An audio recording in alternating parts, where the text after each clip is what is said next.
galera ainda que tá pra vir aí, ó. Olha a galera que tá pra vir aí.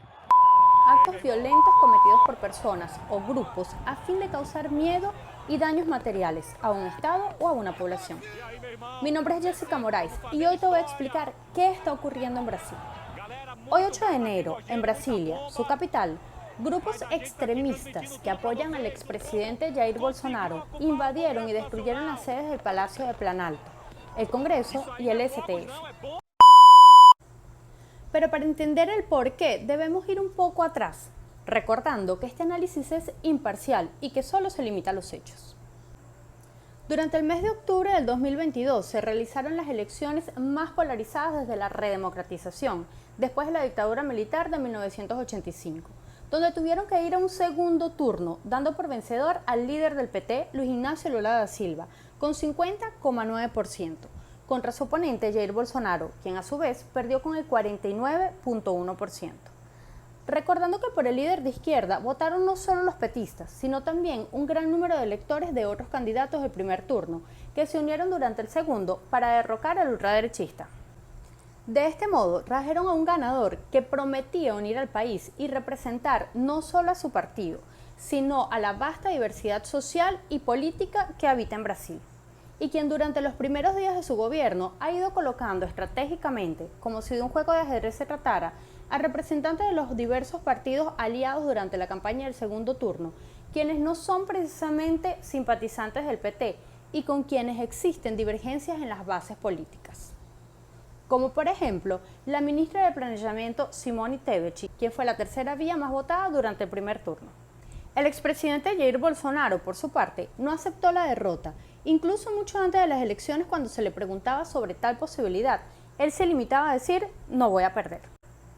Tras la derrota del segundo turno, Bolsonaro estuvo 2 días en silencio y cuando finalmente apareció, dio un discurso algo ambiguo, donde agradeció a los 58 millones de brasileños que votaron por él y afirmó que los movimientos populares, que eran los cierres de carreteras, vías públicas y fronteras, como lo vimos en Pacaraima, eran una muestra de la indignación e injusticia y que las manifestaciones pacíficas siempre serían bienvenidas, abriendo paso a actos antidemocráticos y apoyando el desconocimiento de los resultados de las urnas, las mismas que lo dieron como ganador en el 2018.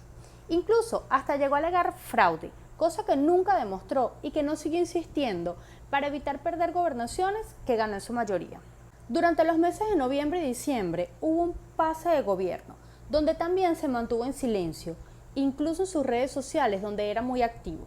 Se mantuvo recluso y cuando salió nunca le pidió a los manifestantes que volvieran a sus casas. Y claro, tampoco aceptó su derrota. En este pase de gobierno sí participaron su vicepresidente y su gabinete.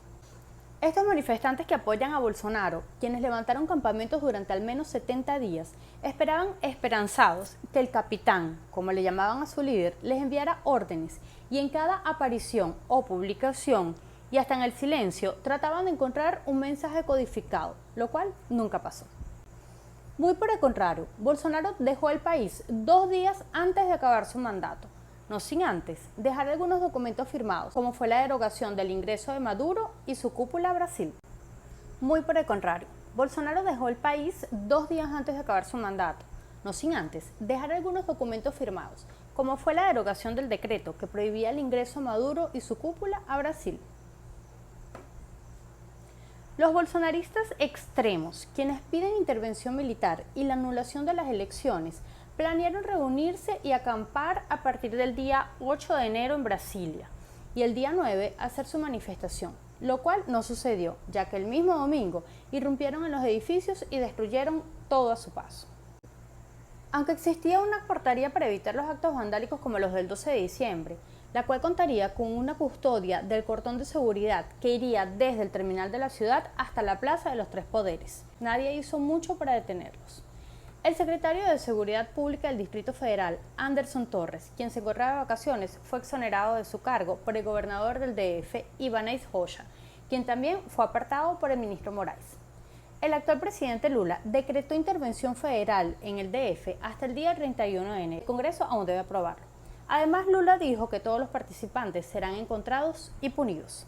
Más de 200 personas han sido privadas de libertad por estos actos, donde robaron armas letales, documentos, dañaron obras de arte, rompieron muebles, vidrios, puertas, etc.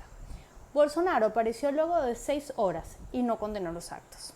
Y tú, cuéntame, ¿qué opinas? ¿Estos actos son terroristas o son democráticos?